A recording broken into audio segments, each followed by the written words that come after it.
स्वागत है आप सभी का हमारे YouTube चैनल आध्यात्मिक ज्ञान संसार में।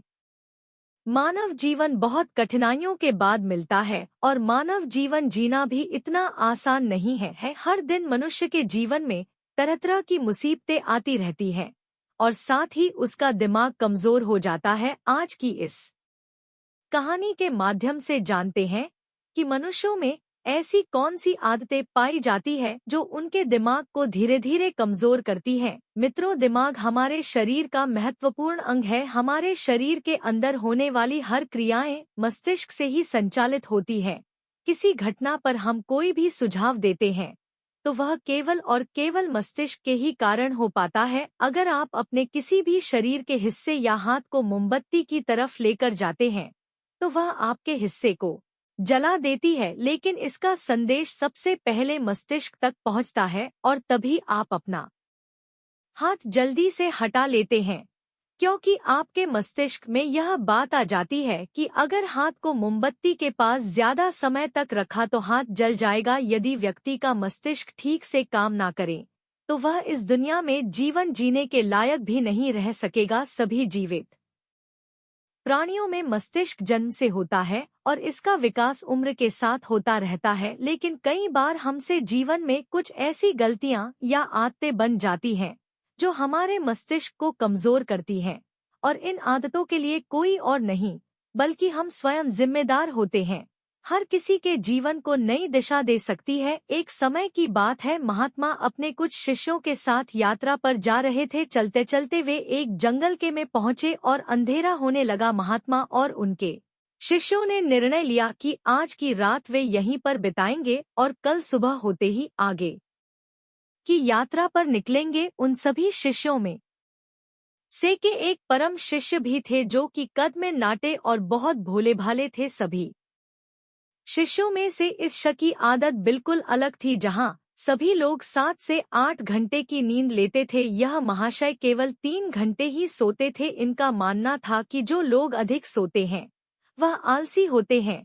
महात्मा बुद्ध के इस शिष्य को भोजन करना बहुत अधिक पसंद था। जब वे भोजन करने बैठते थे तो अन्य सभी शिष्यों के हिस्से का भी भोजन कर लेते थे। इसी प्रकार उनकी कई ऐसी आदतें थी जो अन्य शिष्यों को परेशानी में डाल देती थी। उस रात जब महात्मा और उनके शिष्यों ने जंगल के किनारे पर डेरा डाला तब दूर दूर तक पानी की कोई व्यवस्था नहीं दिख रही थी। इस बार पानी खोज कर लाने की जिम्मेदारी के उन भोले भाले शिष्य को दी गई। महाशय मटका लेकर पानी की खोज में निकल पड़ा। उसका शरीर पहले से थका हुआ था। काफी सोच विचार करते करते और चलते चलते आखिरकार उसे तालाब दिख गया। उसने तालाब से मटके में पानी भरा और पानी लेकर जैसे ही आगे बढ़ा वहीं पर चक्कर खाकर गिर पड़ा। उधर महात्मा बुद्ध और उनके अन्य शिष्य उनकी प्रतीक्षा करते रहे। जब प्रतीक्षा में पूरी रात बीत गई तब अगली सुबह महात्मा स्वयं अन्य शिष्यों के साथ अपने उस शिष्य की खोज में निकल गए जो रात से वापस नहीं लौटा था। सभी लोग उसे खोजते हुए तालाब के पास पहुंचे और मूर्छित हुए शिष्य को होश में लाने का प्रयास किया। जब वह शिष्य होश में आया और महात्मा को अपने सामने देखा तो चौंक गया। उसे कुछ भी याद नहीं था कि वह तालाब के पास क्या कर रहा है। उसके इस व्यवहार को देखकर अन्य सभी शिष्य उस पर हंसने लगे और उसे मंद बुद्धि कहकर चिढ़ाने लगे। वह भोला भाला शिष्य वहीं पर रोने लगा और कहने लगे कि हाँ, मैं मंद बुद्धि हूँ। तब महात्मा ने सभी को शांत कराया और अपने शिष्य को समझाते हुए बोले कि हम सभी ने देखा है तुम्हारी आदतें अन्य मनुष्यों से बिल्कुल अलग हैं। तुम बहुत कम सोते हो और बहुत अधिक खाते हो। मैंने तुम्हारे अंदर एक नकारात्मक जीव को महसूस किया है जो तुम्हारे मस्तिष्क को दिन रात कमजोर कर रही है। तब वह शिष्य और अधिक तेज से रोने लगा और कहने लगे कि गुरुदेव, अब आप भी मुझे मंद बुद्धि कह रहे हैं। तब महात्मा ने कहा कि नहीं, ऐसा नहीं है तुम एक होशियार और बुद्धिमान मनुष्य हो, किंतु तुमने कुछ ऐसी आदतों को पाल रखा है जिसके कारण तुम्हारा मस्तिष्क कमजोर हो रहा है। तब शिष्य ने कहा कि हे गुरुदेव, ऐसी कौन सी आदतें हैं जिनसे मनुष्य का मस्तिष्क कमजोर होता है। तब महात्मा ने कहा कि आज मैं तुम्हें बताता हूँ कि ऐसी कौन सी आदत है जो मनुष्य के मस्तिष्क को कमजोर करती है। मेरी बात को सभी लोग ध्यान से सुनना। महात्मा ने बताना प्रारंभ किया, पहली आदत नींद के महत्व को समझने में भूल करना। कई ऐसे व्यक्ति होते हैं जो नींद को गंभीरता से नहीं लेते हैं। उनका यह मानना होता है कि ज्यादा सोना समय की बर्बादी होती है। यदि वे कम सोएंगे तो अधिक कार्य कर पाएंगे और अधिक सक्रिय रहेंगे, जबकि यह सोचना बिल्कुल गलत है। नींद हमारे शरीर की एक मुख्य आवश्यकता है। दिन भर काम करने के बाद जब शरीर थक जाता है तो उसे कम से कम 5 से 6 घंटे की नींद की आवश्यकता पड़ती है, तभी जाकर वह अगले दिन के लिए सक्रियता से तैयार हो पाता है। कम सोने वाले व्यक्तियों की मानसिक क्षमता भी कमजोर मानी जाती है। इसीलिए मस्तिष्क को तरोताजा और तेज रखना है तो रोज 5 से 7 घंटे जरूर सोए। दूसरी आदत आवश्यकता से अधिक भोजन करना। कई व्यक्ति ऐसा सोचते हैं कि एक ही जीवन मिला है, इसलिए इसे खाने पीने और मौज करने में बिताना चाहिए, और इसी सोच के कारण वह आवश्यकता से अधिक खाना खाने लगते हैं। ना तो उनके खाने में किसी प्रकार की कोई गुणवत्ता होती है और ना ही वह कभी खाने की मात्रा पर ध्यान देते हैं।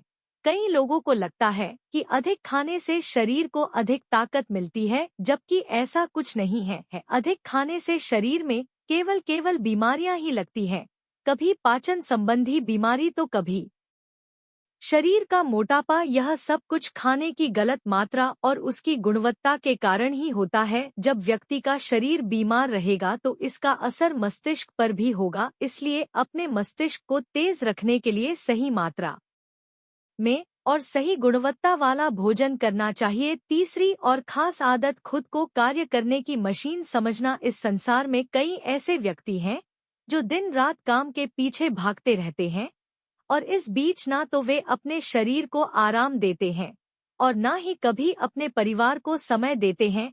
ऐसी आदतों से उनके जीवन में तनाव बढ़ जाता है और एक दिन ऐसी थकान हो जाती है कि फिर वह पहले के जितना सक्रिय नहीं हो पाते हैं। इसलिए अगर आप भी खुद को कार्य करने की मशीन समझ रहे हैं तो आप अपने शरीर को खराब करने के साथ साथ अपने दिमाग को भी खराब कर रहे हैं। इस आदत को आज ही खत्म करें और एक सामान्य जीवन जितनी आवश्यकता है उतना ही कार्य करें। चौथी आदत बुरी आदतों की भरमार रखना। कई व्यक्तियों में आलस्य इतना अधिक होता है कि वह किसी भी काम को ठीक से नहीं कर पाते हैं। उनके शारीरिक और मानसिक शक्तियों में अक्सर कमजोरी पाई जाती है और इस कमजोरी का मुख्य कारण होती है उनकी गलत आदतें। काम को टालना, आवश्यकता से अधिक सोचना, बेकार की बातों पर चिंता करना, यह सभी दिमाग को कमजोर कर देने वाले लक्षण होते हैं।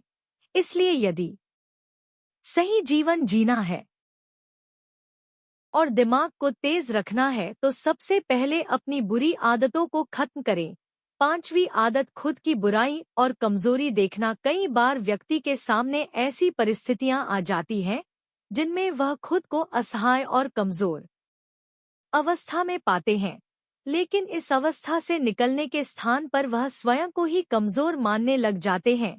खुद की बुराई करना और खुद को कमजोर देखना इंसान की सबसे बड़ी गलती होती है। यह कार्य जीवन में कभी नहीं करना चाहिए, क्योंकि यह आपके जीवन की प्रगति में बाधा बनती है। इससे आपके मानसिक स्वास्थ्य को हानि पहुंचती है, आत्मविश्वास में कमी आती है। अपने दिमाग को तेज बनाए रखने के लिए खुद की बुराई कभी दूसरों के सामने नहीं करनी चाहिए या स्वयं की बुराई कभी नहीं करनी चाहिए। स्वयं को सकारात्मक बातें बोलनी चाहिए ताकि दिमाग सही दिशा में कार्य कर सके। छठी आदत दिमाग में अतीत की नकारात्मक बातों को इकट्ठा रखना। कई बार व्यक्ति के जीवन में कुछ ऐसी अप्रिय घटनाएं हो जाती हैं जिन्हें वह चाहकर भी नहीं भुला पाते हैं, लेकिन एक सत्य यह भी है कि आप पीछे के समय में जाकर उस घटना को नहीं बदल सकते हैं।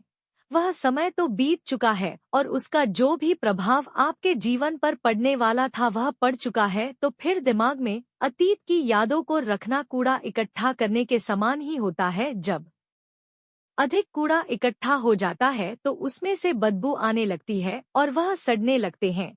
दिमाग के साथ भी कुछ ऐसा ही है। आप जितना अधिक पुरानी बातों को और नकारात्मक बातों को इकट्ठा रखेंगे वह आपको उतना ही अधिक परेशान करेगी। इसलिए जीवन में हमेशा आगे की ओर देखना चाहिए और पुरानी बातों से जितना जल्दी हो सके पीछा छुड़ाना चाहिए। 7वीं आदत, दूसरों से अधिक उम्मीदें रखना। संसार में एक से एक दयालु और सच्चे व्यक्ति हैं जिन्होंने सभी की सहायता की है, किंतु कई बार हम अपने आचरण के कारण दूसरों से भी आशाएं लगा लेते हैं कि वह भी हमारी सहायता करेंगे, और जब वह हमारी सहायता नहीं करते हैं तो हमें कष्ट पहुंचता है। इस संसार में कोई किसी का नहीं है, इसलिए दूसरों से आशाएं लगाना आज ही बंद कर दीजिए। कोई आपकी अपेक्षाओं को पूर्ण नहीं करने वाला है। यह आदत आपके दिमाग को कमजोर बनाती है। यदि अपेक्षाएं करनी है तो स्वयं से अपेक्षा करो ताकि जीवन में कुछ बड़ा कर सको। दूसरों से अपेक्षा तो केवल और केवल दुख ही देती है। 8वीं आदत, बुरे लोगों का साथ नहीं छोड़ पाना। हम सब अच्छी तरह से जानते हैं कि हमारे आसपास किस तरह के लोग रहते हैं और उनका हमारे जीवन पर क्या प्रभाव पड़ने वाला है। जब कभी आपको लगे कि किसी का साथ आपको नुकसान पहुंचा रहा है या आपके जीवन को प्रभाव कर रहा है तो उसे वहीं पर समाप्त कर देना उचित होता है, क्योंकि बुरे लोग आपको कष्ट और नकारात्मकता के अलावा कुछ नहीं देने वाले हैं। ऐसे लोगों से दूरी बनाकर ही जीवन में सफलता पाई जा सकती है, किंतु कई बार ऐसा होता है कि वह हमारे करीबी होते हैं और हम चाहकर भी उनसे पीछा नहीं छुड़ा सकते। भले ही हम उन्हें अपने जीवन से निकाल नहीं सकते, लेकिन उनसे दूरी बनाकर अवश्य रह सकते हैं।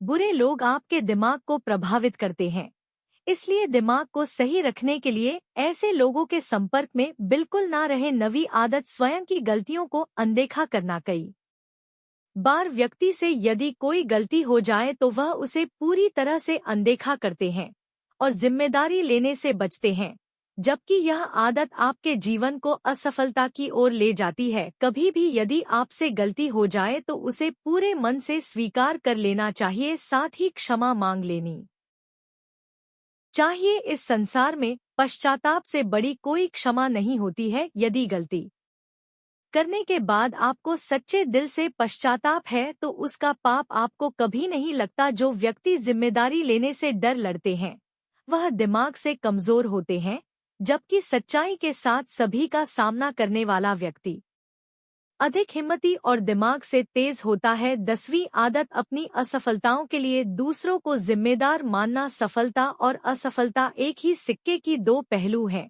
दोनों ही परिस्थितियों में हमें स्वयं इस बात का आकलन करना चाहिए कि यह सफलता या असफलता हमारे जीवन की महत्वपूर्ण घटना है और इसकी सारी जिम्मेदारी हमारी है। कई बार यदि हम किसी काम में असफल हो जाते हैं तो हम उसके लिए अपने माता पिता, गुरु इत्यादि को जिम्मेदार मानने लगते हैं।